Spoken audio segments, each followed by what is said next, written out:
देवता की पूजन हो रही है, नागपंचमी है। संपूर्ण सनातन वासियों को मेरी ओर से नागपंचमी की बहुत बहुत बधाई।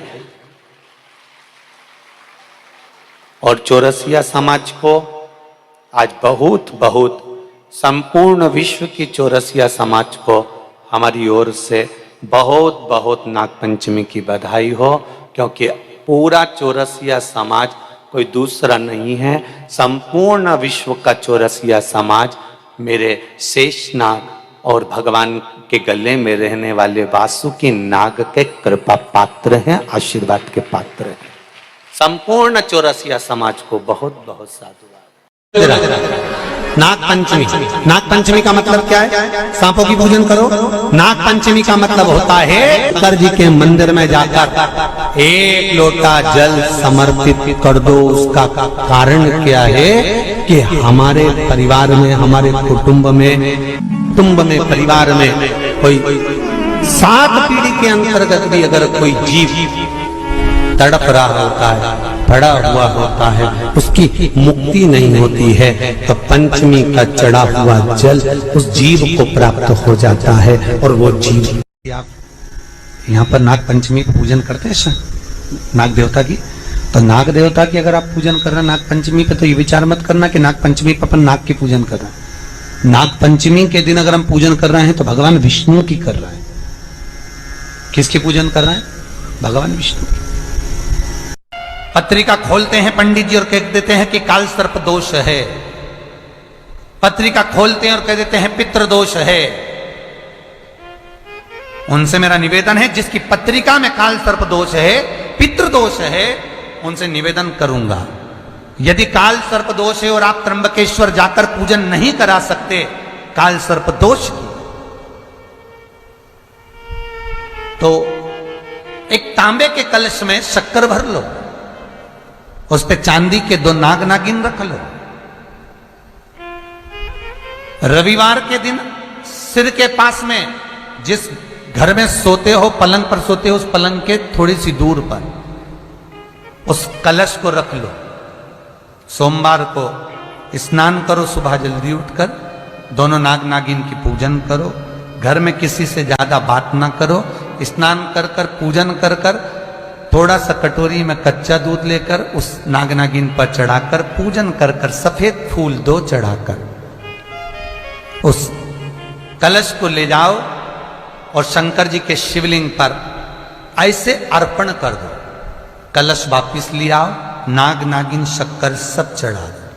वापिस घर पर आओ, घर पर आकर फिर एक बार स्नान करो। महाराज, कितना भी भारी काल सर्प दोष क्यों ना हो, पितृदोष कैसा भी हो, उसमें आराम लग जाता है। की पंचमी कौन सी तिथि? पंचमी, चाहे वो शुक्ल पक्ष की हो, चाहे वो कृष्ण पक्ष की। श्रावण महीने की पंचमी के दिन शंकर भगवान पर जिस परिवार के व्यक्ति का कांवड़ जल हमने बताया है आपको, जरूरी नहीं है कि डंडा बांधकर 2 कावड़ के जल के लोटे लेकर जाओ, आप अपने हाथ में भी 2 पात्र लेकर जा सकते हैं। पंचमी तिथि के दिन हाथ में 2 लोटे जल के, 2 कलश जल के जब हम शंकर भगवान को चढ़ाते हैं, तो ऊपर जो कमंडल होता है शिव जी के ऊपर जलधारी होती है, जिसमें जया, विषहरा, शामली, बारी, दौतली और देव, शंकर भगवान की 5 बेटियां जिसमें विराजमान होती हैं। जब हम जल समर्पित करते हैं, हमारे पीढ़ी में, परिवार में अगर कोई अधोगति में मर गया होता है, कुंवारी अवस्था में चले गया होता है, गर्भ में मर गया होता है, गर्भ के बाहर निकलकर भी अगर कुंवारी अवस्था में चले गया होता है, तो श्रावण महीने की दोनों पंचमी पर परिवार का अगर कोई एक व्यक्ति भी जल चढ़ा देता है शंकर भगवान पर, तो सर्प की योनि में नहीं पड़ता, जीव मुक्त हो जाता, प्रेत योनि में सर्प की योनि से मुक्त हो जाता।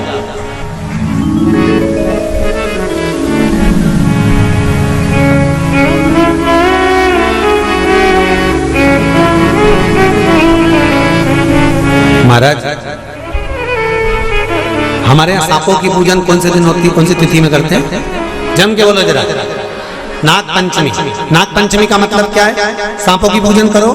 नाग पंचमी का मतलब होता है शंकर जी के मंदिर में जाकर एक लोटा जल समर्पित कर दो। उसका कारण क्या है कि हमारे परिवार में, हमारे कुटुंब में कोई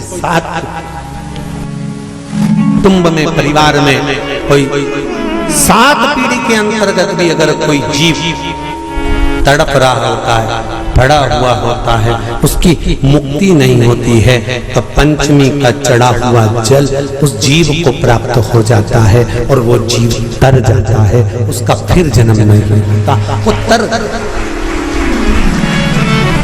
इसको मुक्तता का,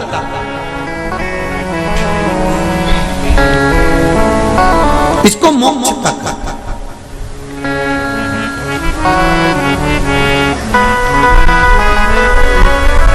ये मोक्ष, इसी को कहेंगे कि ये मुक्तता है। महाराज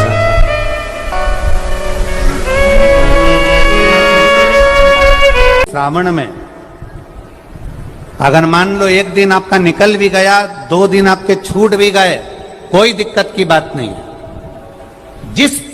जो पेड़ तुम्हारे यहाँ लगा हो, जो पौधा तुम्हारे यहाँ लगा हो, जो वृक्ष तुम्हारे यहाँ लगा हो, जो क्यारा तुम्हारे यहाँ हो, कुंडी तुम्हारे यहाँ हो, उसी की मिट्टी को, उसी के पेड़ के नीचे, उसी पौधे के नीचे, उस मिट्टी को थोड़ा सा हाथ से उसको उठाकर एक लिंग की आकृति बना ले। उसमें जलाधारी बनाने की जरूरत नहीं, केवल लिंग की आकृति बनाकर उसी की पूजन वहीं कर पानी चढ़ाकर 15 से 20 मिनट बाद अपना काम करने के बाद उसी को उसी मिट्टी में विसर्जन कर दें, अपनी कामना कर देव अधिदेव महादेव 2 महीने के बाद क्या देगा ये वही जान सकता है।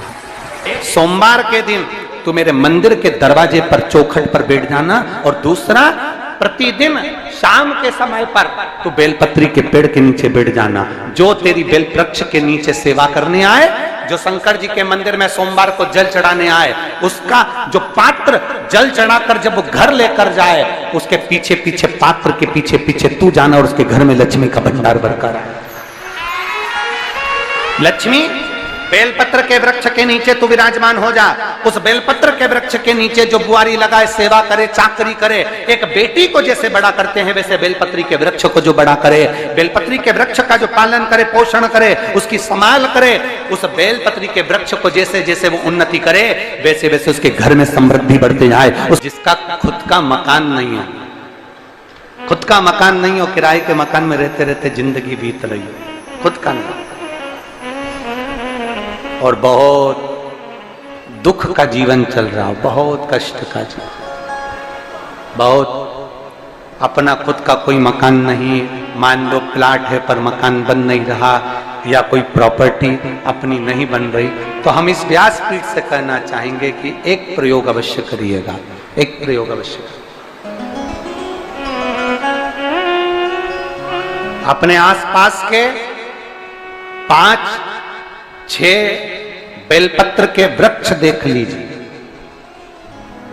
अपने आसपास के नजदीक के 5-6 बेलपत्र के बड़े बड़े वृक्ष देख लो, या छोटे वृक्ष देख लो,